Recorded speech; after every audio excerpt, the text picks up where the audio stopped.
Good morning. We've made it to Friday. It is November 7th. Thank you for joining us here on the Weather Desk. I'm 13 News Now meteorologist Craig Moeller, and we broadcast from the studios here serving Southeast Virginia and Northeast North Carolina. But with the Weather Desk, and I say this quite a bit, it's not just confined to our local weather. Yeah, we're going to cover the weather right here in Hampton Roads in the Mid-Atlantic as well. But with this show, we've got a half an hour, and we focus on the biggest weather stories from across the region, across the country, and around the world. And there's some pretty big international stories to get to concerning the weather today as well. Let's take a look at our topics today, some of the things we're going to be going over. First of all, we're going to update you on Typhoon Kalmaegi as it impacted Vietnam heavily. It is no longer really a tropical system. They've issued their last update on that, but we're going to show you the path as it cut across the Philippines and really hit Vietnam pretty hard. Remember, Vietnam last week had 42 inches of rain in 24 hours, so they were already dealing with major flooding across central Vietnam, and Kalmaegi impacted them with more heavy rain as that system went through their area. Then, would you believe the Philippines bracing for yet another system? Right now, it's a severe tropical storm, but it's very likely it's expected to become a typhoon and potentially a super typhoon before moving across the Philippines. I'll show you where that's headed and where it's likely to go after it crosses the Philippines. So we'll give you the update on that. We got the 7 a.m. update just in from overseas. Now, here's another interesting story. With all the talk of typhoons within the last week, and we spent a lot of time doing that, several of my coworkers have been asking, well, is there a difference? Hurricanes, typhoons, cyclones, what's the difference? We're going to break that down. We'll let you know exactly what's going on with typhoons and hurricanes and other names for tropical systems. And then we've got some tough news again out of Nepal. It seems like we've had several stories about snows impacting efforts to hike some of the Himalayas, and there was an avalanche that was deadly in Nepal. We'll explain what happened there, and we'll update you on that situation. In addition, surf's up in California. High surf on the West Coast, specifically around L.A. We'll show you some of the video from that. And I've got your severe weather outlook for the United States. There's a chance, pretty good chance, at least in some areas, for severe weather. We'll let you know who's going to see the best chances today and who might see something later in the weekend as well. So we'll break all that down, as I mentioned, a lot on Hampton Roads local weather as well. We're going to start off taking a look at Kalmaegi as it moved across Vietnam and is moving across portions of Laos, got hit with a lot of rain, Cambodia, and now into Thailand. It has weakened considerably. There's this next storm. We'll talk about that one in just a moment, but we'll focus on the impacts of Kalmaegi as it moved across central Vietnam. Vietnam is cleaning up once again, this time after Kalmaegi made landfall in the central part of the country. Here's a look at the aftermath. So far, we know at least 5 people died in this storm, and 3 others are missing. Kalmaegi is now one of the strongest typhoons on record to hit Vietnam, equivalent to a Category 3. So it was a super typhoon with maximum sustained winds of about 125 miles per hour. 52,000 homes collapsed, and the power is out for more than 1.5 million people. This storm comes at an especially bad time for Vietnam. Remember, that same region just last week had record rainfall, with some areas getting up to 42 inches of rain in 24 hours. It was unbelievable. Now, before hitting Vietnam, Typhoon Kalmaegi made landfall in the central Philippines on Tuesday. The country is now under a state of emergency. Torrential rain submerged cars, even forcing people onto their roofs of their homes. Right now, at least 241 people still reported dead or missing. There are still many of those folks in that number missing, and the threat to the Philippines is not over yet. The next typhoon is set to hit the northern part of the country this weekend. Let's take a look at what should become Typhoon Feng Wang. I want to come back to our satellite images here, and I will show you, first of all, that was the path of Kalmaegi as it moved across the central Philippines, then came into Vietnam in the central part of Vietnam, where they had so much rain, that record rainfall a week ago, and then it wound down over Cambodia, again, southernmost tip of Laos, and then again, it has weakened as it's moved into Thailand. So that's no more. As we turn our attention now to the Philippines, I want to bring up this next system. Again, Feng Wang. It is still a tropical storm at this 7 o'clock update, but you can see it is going to get closer and closer to the Philippines, and it looks like this time it's going to be moving towards the northern Philippines, probably passing north of Manila on its current projected path. Currently, the center of this thing's around 850 miles or so, still off to the east-southeast of the northern Philippines, but we're going to have to watch this thing carefully over the coming days. Here's the forecast track, and it is forecast to go from a tropical storm to a hurricane. Saturday morning, 7 a.m., expecting 105-mile-per-hour winds. It could then strengthen up to about 115, putting it very close, right on the cusp, Category 2 to Category 3, crossing over northern Philippines and then making a turn to the north and bringing it back over closer to Taiwan as we go into Wednesday. So you can see again, Sunday, a rough day across the northern Philippines. This will be, Feng Wang will be the 21st storm to have impacts on the Philippines this season.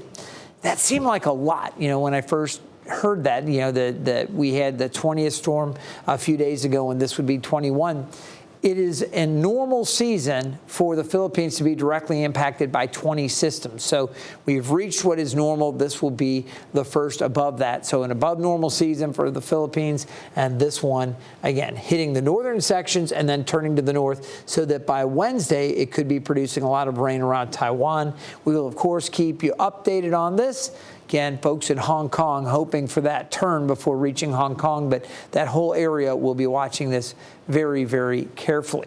Now, before we move on from this and we get over into the Atlantic outlook, I want to update you on a story from Western Alaska where folks there are also on the road to recovery after the remnants of Typhoon Kalmaegi, which destroyed 2 villages last month.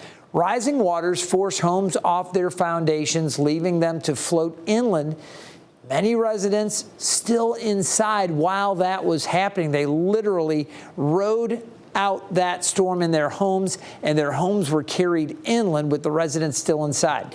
Nearly 500 residents in each village had to be airlifted to Anchorage. The shelters they were staying in closed October 31st after the last evacuees were transferred to hotels or other rentals. They are now searching for long-term housing solutions while they wait to find out when they'll be able to return to their home. Very tough. My hope is that, the state agencies, D.C. officials, Washington, D.C. Cabinet members will make the effort of expediting the process of relocating our community to higher ground. For the next generation, I'm not thinking about myself. I'm thinking about the next generation. I don't want them to go through what we went through. Tremendously difficult situation for those folks in Alaska. The governor of Alaska says it could be at least 18 months before residents can return to their villages. All right, we've been talking a lot about typhoons recently, of course, hurricanes, tropical cyclones.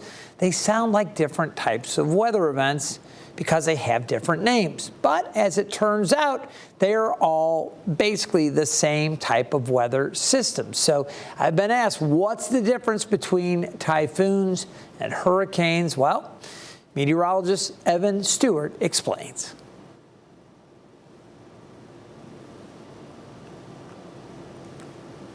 Tropical cyclones are intense rotating storm systems that form over the warm ocean waters. And while we know them as hurricanes, they're known by different names depending on the region where they occur. Now, despite a different name, all of these storms have strong winds, heavy rainfall, and the potential for widespread damage.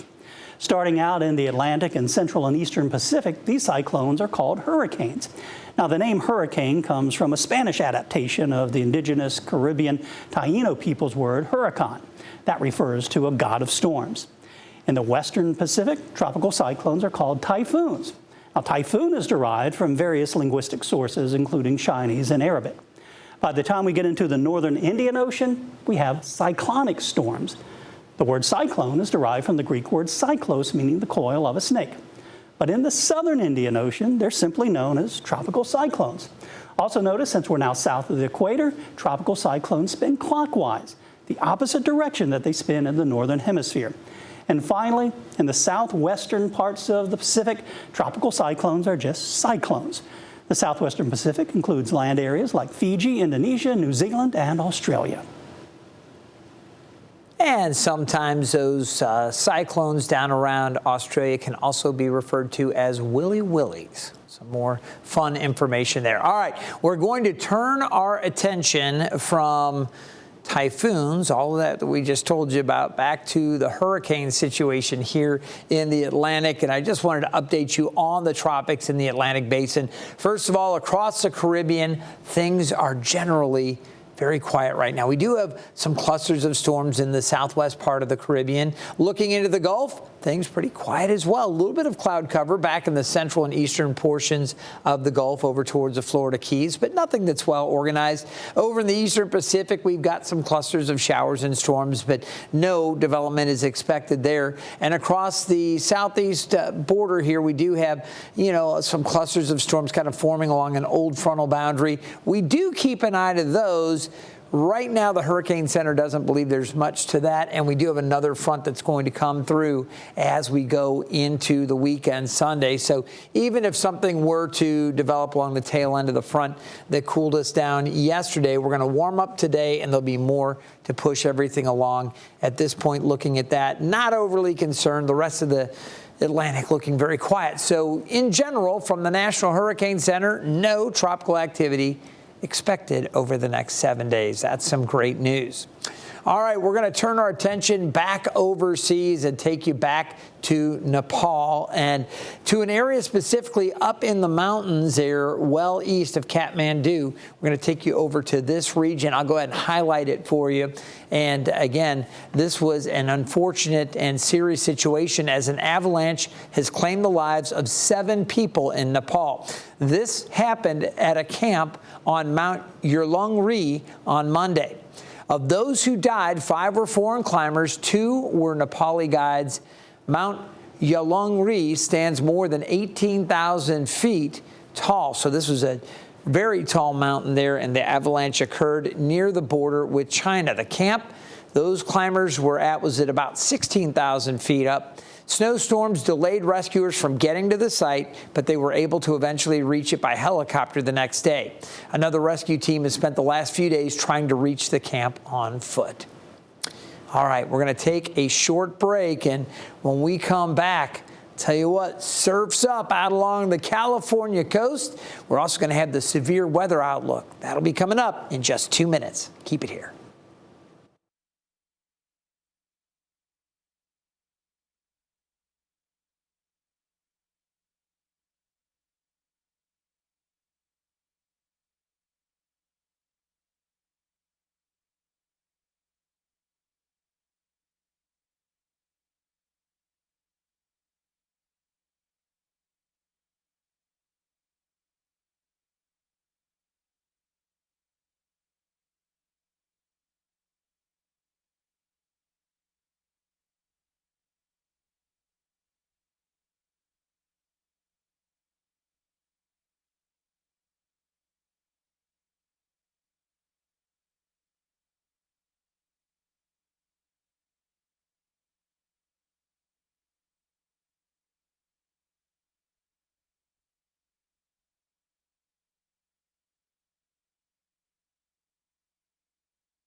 Welcome back to the Weather Desk. We're taking a look at the winds over the last few hours here along the West Coast. You can see around LA, Santa Ana down through Oceanside and San Diego. Got a little bit of an offshore flow. Got to tell you, though, surfers and swimmers along Southern California are being warned to stay out of the water. A high surf advisory is in effect for the beaches there around Los Angeles and Ventura County until early tomorrow morning. Surf heights could reach 6 to 12 feet, creating a high risk for rip currents and some tidal flooding. Obviously, a lot of surfers live for that stuff, so I'm sure a lot of folks will be like, hey, thanks for the warning. We're going to go out and enjoy the surf. But for less experienced surfers, it can be very, very dangerous. And obviously, swimmers, you don't want to take any chances when you've got that high threat of rip currents. But that's what's happening out on the West Coast. I want to talk to you about what's happening across the country, and we're going to take a look at the severe weather potential. As the map kind of fills in here, you'll notice there's a storm system rolling across the Great Lakes region. You can see some snow up into Canada and a trailing line of showers. We're going to focus on that.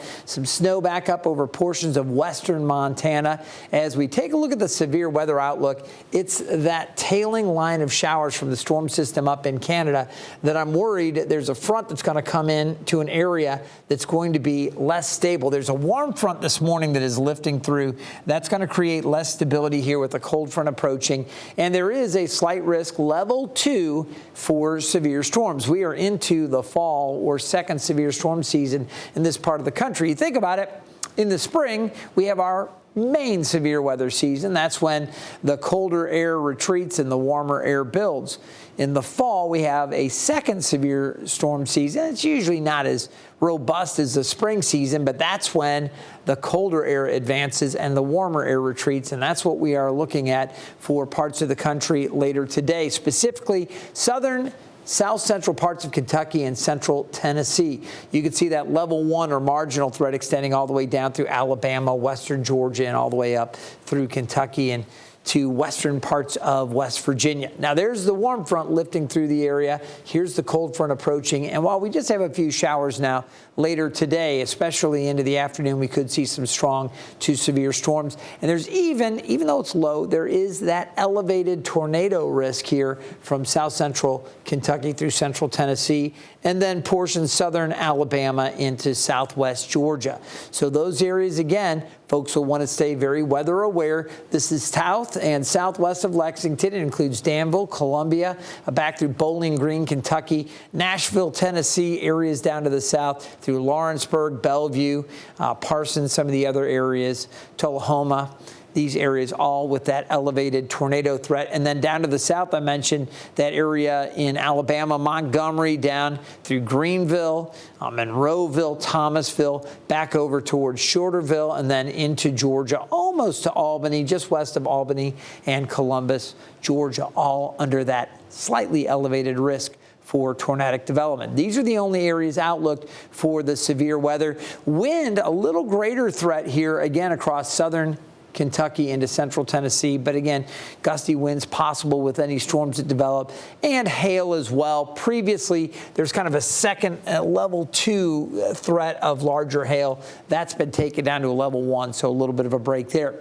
Now, tomorrow, we don't anticipate any severe weather across the country, at least nothing that the Storm Prediction Center has outlooked, but by Sunday, there will be chances for a few stray storms that could be stronger up and down the southeast coast. This extends all the way down through the Space Coast, Daytona Beach, Jacksonville, obviously very much in that area with the level 1 threat. Savannah, Georgia, Charleston, South Carolina, up through Myrtle Beach, of course, Carolina coast, and all the way up here to Hampton Roads. Not only the south side on Sunday, but the peninsula, even the southern part of the eastern shore, we could see an isolated, stronger storm in the mix. Mainly going to be showers on Sunday, but there could be a couple of stray storms. We'll be watching for all of that.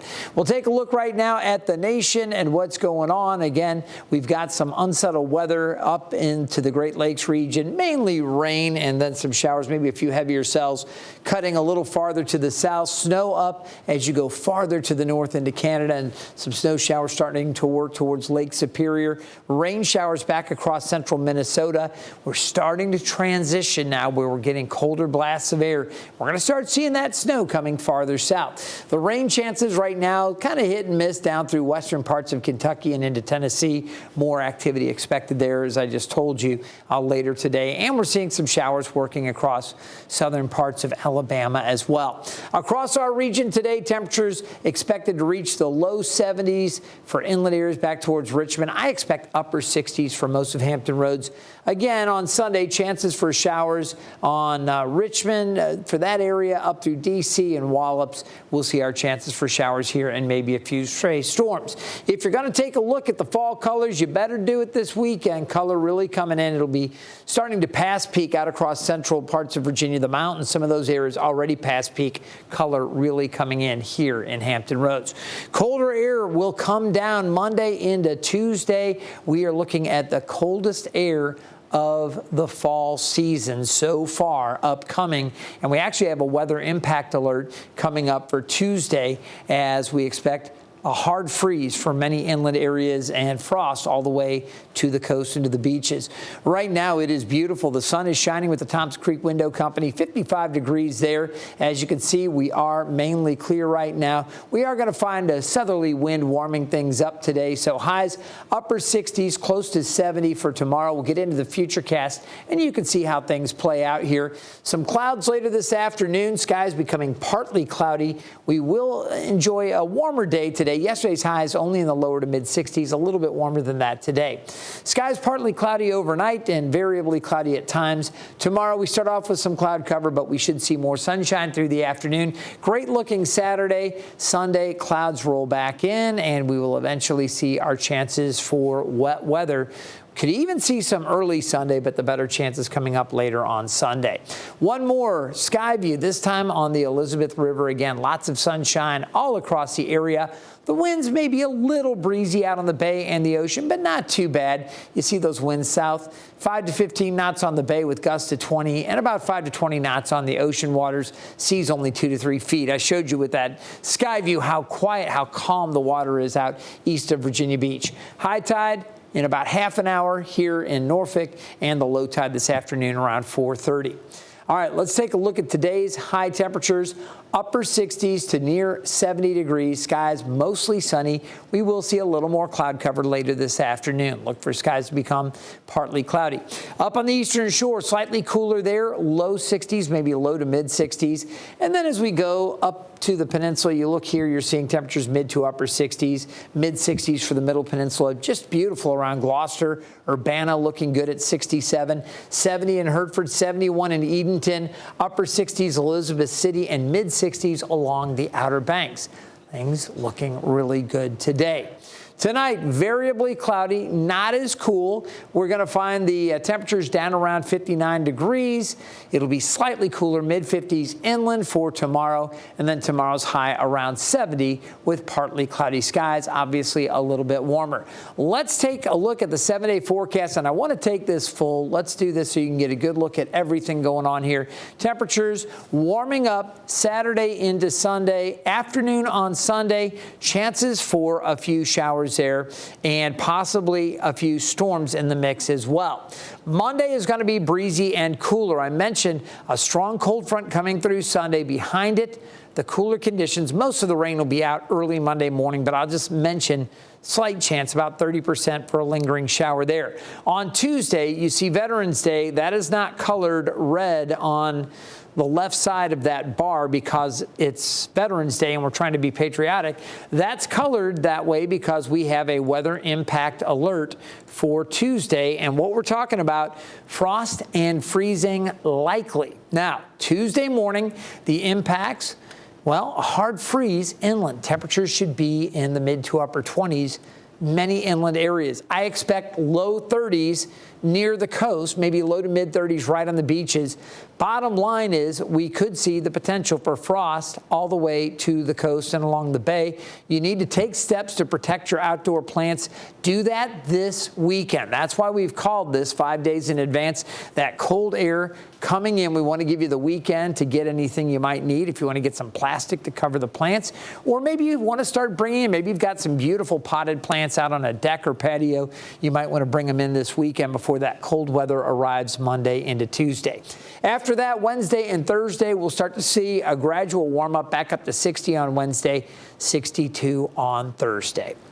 I want to thank you so much for joining us here on the Weather Desk. Again, we do this every weekday morning starting at 9 o'clock. The show runs a half an hour. And as you just saw, if you've been with us, we cover stories from around the world. A lot of times climate stories, space stories, just anything relating to the weather and science. We really enjoy it. Tell your friends about us. And remember, you can always follow along with our 13 News Now mobile app. Have a great one.